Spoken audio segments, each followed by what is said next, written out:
Ayan. Hello everyone. Today ay magpa-vlog tayo. Ito niyo ba ako?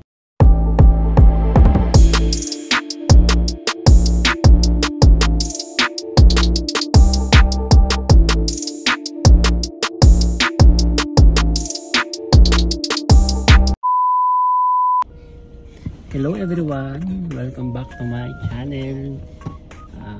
Medyo matagal-tagal tayong hindi nakapag-vlog kasi medyo na-busy tayo sa work. Well, sa ating share ko lang vlog, gusto ko lang share sa inyo ng aking experience sa ER.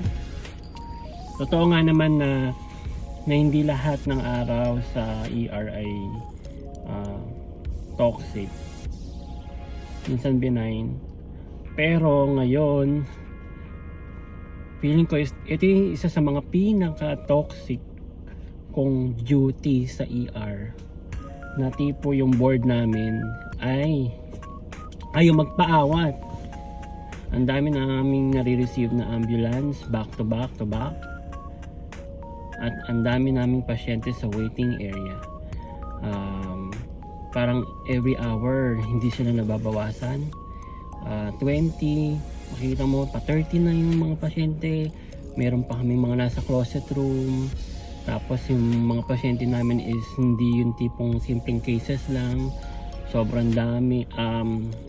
Yung mga cases na na-handle namin yung mga stroke, mga MI, chest pain, abdominal pain, mga rectal bleeding, kung ano-ano. Sobra iba-iba yung mga narinig, iba-iba yung mga cases na na-handle namin ngayon.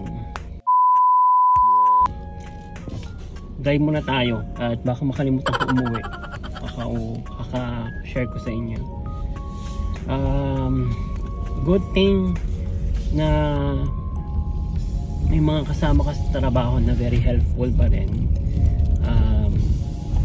Hindi nila, if alam nilang sobrang busy yung kasama mo sa trabaho, at some point tutulungan ka pa rin naman nila. Like yung mga pag-answer din ng call light, isa din yan sa mga nakaka-stress. Alam nyo na, minsan mga simpleng mga request ng patient tumatagal ang pag-answer sa call light kasi syempre meron tayong inuunang mga emergency na pasyente.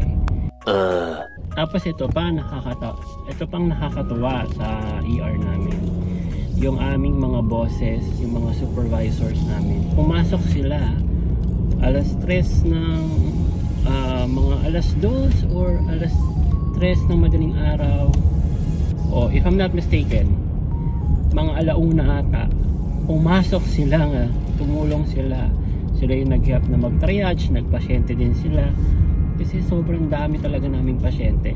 Well, to give you an idea guys, ang aming ER ay 25 bed capacity lang. We have closet room, ibig sabihin mga small rooms yon na pwede ka pa rin meron kaming mga closet room na pwede kang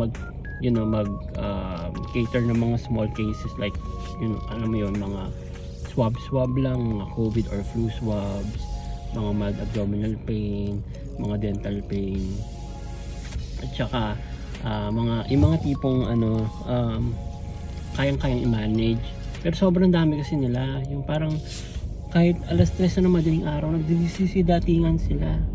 Kaya nga sabi ko, ano meron sa araw na ito at bakit ang toxic namin? Sobrang toxic namin talaga.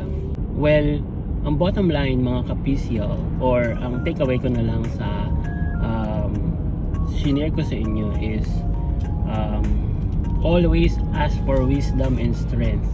Kasi parang nakakaiyak din pag sobrang toxic ka na sa trabaho, parang gusto mo nang bumigay, gusto mo na lang umuwi, iwanan mo yung mga pasyente mo, pero dahil nurses tayo, very professional tayo, hindi natin kayang gawin sa mga pasyente natin. So yun, ask lang tayo kay God ng wisdom at saka strength, mag-ask tayo ng more patience kasi mag-handle tayo ng patient.